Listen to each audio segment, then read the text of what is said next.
সালাম আলাইকুম। দীর্ঘ একটা সময় পরে ৫ই আগস্ট আসলে বঙ্গভবনে কি ঘটেছিল এই সম্পর্কে স্পষ্ট একটা ব্যাখ্যা এসেছে। আর এই ব্যাখ্যাটা এসেছে খুবই অথেন্টিক একজন পার্সন থেকে, যিনি এখন পর্যন্ত রাষ্ট্রপতির পদে দায়িত্ব পালন করছেন, অর্থাৎ মোহাম্মদ শাহাবুদ্দিনের কাছ থেকে। তো ৫ই আগস্টের এই সরকারের আগে, মানে বর্তমান বিএনপি সরকারের আগ পর্যন্ত রাষ্ট্রপতি শাহাবুদ্দিন তিনি আসলে গণমাধ্যমকে সাক্ষাৎকার দেননি, কারণ ভয় পাচ্ছিলেন তাকে মবের শিকার হতে হবে। তো চলুন ৫ই আগস্ট আসলে কি ঘটেছিল। ভিডিওটি একটু লম্বা হবে, বাট মনোযোগ দিয়ে শুনবেন। ২০২৪ সালের ৫ই আগস্ট আওয়ামী লীগ সরকার পতনের আন্দোলনে যে জনবিস্ফোরণের রূপ নিয়েছিল, সেদিন আসলে কেউই আজ করতে পারেনি যে কি ঘটতে চলছে। রাষ্ট্রপতি বলছেন, যখন বিক্ষোভকারীরা গণভবন অভিমুখে, তখন আমাকে জানানো হলো যে কোনো মুহূর্তে প্রধানমন্ত্রী বঙ্গভবনে আসবেন। ঘড়ির কাঁটায় সময় তখন ১২টা। আমাকে জানানো হলো যে তিনি প্রস্তুতি নিচ্ছেন বঙ্গভবনে আসার জন্য। এর আগে আমরা আচরই করতে পারিনি যে আসলে কি ঘটতে যাচ্ছে। অর্থাৎ রাষ্ট্রপতি শাহাবুদ্দিন চুপ্পু তিনি আসলে ওই দিনের বা ৪ই আগস্ট ৩ই আগস্ট আওয়ামী লীগের যে বেশ কয়েকটি মিটিং হয়েছিল, বা এখানে অনেক ঘটনা ঘটতে যাচ্ছে, বা সরকারের পতন হবে, বেশ কয়েক দফা বিভিন্ন দপ্তরের সাথে মিটিং হয়েছিল, তিনি এগুলো সম্পর্কে খুব বেশি জানতেন না।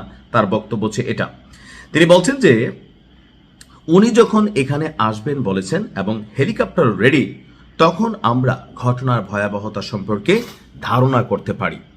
এখানে যারা সিকিউরিটি ছিল সবাই পজিশন নিয়ে নিল, অর্থাৎ বঙ্গভবনের নিরাপত্তা দায়িত্বে থাকা বিভিন্ন যে ফোর্সরা আছে তারা প্রস্তুতি নিল অন পজিশন।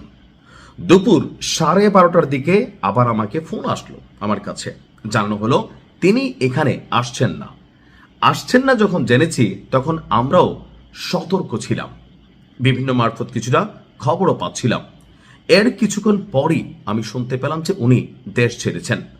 একসময় জানতে পারলাম উনি অলরেডি দেশের বাইরে চলে গেছেন।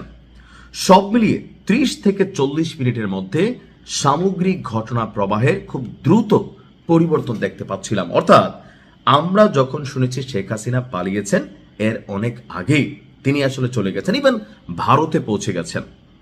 রাষ্ট্রপতি বলছেন, সেদিন বিকাল 3টার দিকে প্রথম সেনাবাহিনী প্রধান জেনারেল ওয়াকারুজ্জামান আমাকে টেলিফোনে সব ঘটনা বিস্তারিত অবহিত করেন।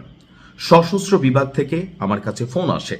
পরে জানানো হলো ওয়াকার সাহেব সাংবাদিকদের সামনে আপনার ব্রিফিং করবেন এবং সম্পূর্ণ পরিস্থিতি নিয়ে একটা ব্রিফ দিবেন।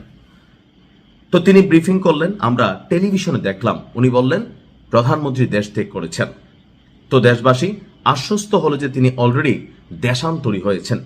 তারপর আমাকে সেনাপ্রধান ফোন করে জানালেন যে তারা আসছেন। সেনাবাহিনী, নৌবাহিনী, বিমান বাহিনী এবং 3 বাহিনীর যে প্রধান 3 জনই বঙ্গভবনে এলেন এবং আমার সাথে সকল বিষয় নিয়ে আলোচনা করলেন। তখন আমি প্রায় কিংকর্তব্য বিমূঢ় অবস্থা, কি করা যায়, কিভাবে কি হবে, এইসব নিয়ে আমরা আলোচনা করলাম প্রায় 2 থেকে 3 ঘন্টা। তো সিদ্ধান্ত হলো সব রাজনৈতিক দলের নেতৃবৃন্দকে ডাকা হবে। এই কাজে সেনাবাহিনীর টিম নিযুক্ত ছিল। তারপর ওনারা চলে গেলেন। সেনা সদরে দেশের রাজনৈতিক দলের নেতৃবৃন্দকে একত্র করা হলো। বৈষম্যবিরোধী ছাত্র আন্দোলনের নেতাদের মধ্যেও কেউ কেউ ছিল। তখন যাদের পাওয়া গেছে তাদেরকে নিয়েই আবার তারা বঙ্গভবনে আসেন। আমি বৈঠক বসি তাদের সাথে। ওই বৈঠকে দেশের শান্তি এবং স্থিতিশীলতার বিষয়টি সর্বাধিক গুরুত্ব দিয়েছে। কিভাবে কোন ধরনের সিদ্ধান্ত নিলে মানুষ স্বস্তি পাবে, দীর্ঘ আলোচনা হয়। আমার সভাপতিত্বে সভাটা হয়। সেনাপ্রধান সঞ্চালনা করলেন, পুরো পরিস্থিতির ব্যাখ্যা দিলেন। সেই বৈঠকে বেশ কয়েকটি প্রস্তাব আসে। মূল 3টি প্রস্তাব উত্থাপন করা হয়। প্রথম হচ্ছে তত্ত্বাবধায়ক সরকার, দ্বিতীয় সর্বদলীয় বা জাতীয় সরকার এবং অন্তর্বর্তী সরকার। যে নামেই ডাকা হোক না কেন, লক্ষ্য উদ্দেশ্য থাকবে অভিন্ন। তো তত্ত্বাবধায়ক শুনলে 111-এর মতন শোনাবে। আবার সর্বদলীয় হলে এই সরকার দীর্ঘমেয়াদী হতে পারে, সেজন্য ফাইনালি নানান দিক বিবেচনায় অন্তর্বর্তী সরকারের ইস্যুটা সামনে আসলো। এই সিদ্ধান্ত হলো, আর আমার উপর দায়িত্ব পড়লো জাতির উদ্দেশ্যে ভাষণ দিয়ে জাতিকে আশ্বস্ত করা। তো তারা নিজেদের মধ্যে আলোচনা করে সব ঠিক করলেন। আর তারা নিজেদের মধ্যে আলোচনা করে সব ঠিক করবেন যে সরকারের গঠন প্রণালীটা। এই সিদ্ধান্তটা হওয়ার পর প্রফেসর আসিফ নজরুল সাংবাদিকদের কাছে পরিস্থিতি বিবৃতি তুলে ধরেন। আমাকে ভাষণ দিতে বলা হলো রাত 11টায়, আর অন্তর্বর্তী সরকার গঠনের প্রক্রিয়া তাদের হাতে ছেড়ে দেওয়া হলো। সেনাবাহিনী রাজনৈতিক নেতৃবৃন্দ আলাপ করে একটা কোনো কিছু করবেন, সেনাবাহিনী থাকবে, সহায়তা করবে সরকারকে। এমনকি এই অন্তর্বর্তী সরকার থাকার সময় তাকে প্রেস ব্রিফিং দিতে দেওয়া হতো না। প্রেস সচিব যিনি ছিলেন সাবেক শফিক, তিনি নানান ধরনের প্রভাব বিস্তার করতেন। একে একে নানান বিস্ফোরক মন্তব্য কিন্তু এখন রাষ্ট্রপতি জানাচ্ছেন। কতটুকু সত্য মিথ্যা তিনি ভালো জানেন। তবে 5ই আগস্ট নিয়ে মানুষের মধ্যে যেই নানান চিন্তা ভাবনা ছিল, সেটার একটা সামান্য হয়তো নজির বা বাস্তবতা আপনাদের সামনে তুলে ধরার চেষ্টা ছিল। ভালো থাকুন।